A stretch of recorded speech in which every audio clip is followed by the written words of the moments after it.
السلام علیکم ورحمۃ اللہ وبرکاتہ۔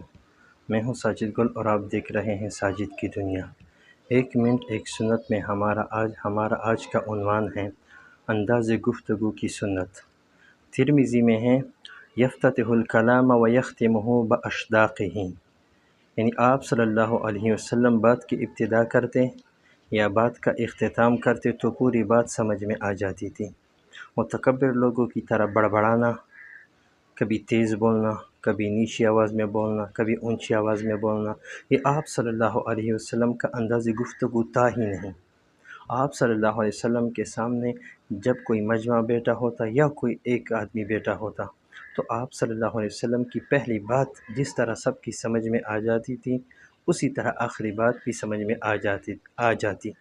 آپ صلی اللہ علیہ وسلم فصیح آسان الفاظ میں گفتگو کرتے، ایک ہی ردم میں بات کرتے، لا فضول ولا تقصیرہ، جتنی ضرورت ہوتی اتنی بات کرتے، نہ زیادہ نہ کم۔ آپ صلی اللہ علیہ وسلم کا یہ انداز گفتگو ہمارے لیے بھی مشعل راہ ہے۔ آج کے اس تیز دور میں ہمیں بھی چاہیے کہ ہم گفتگو کے یہ انداز اپنائیں۔ جزاک اللہ۔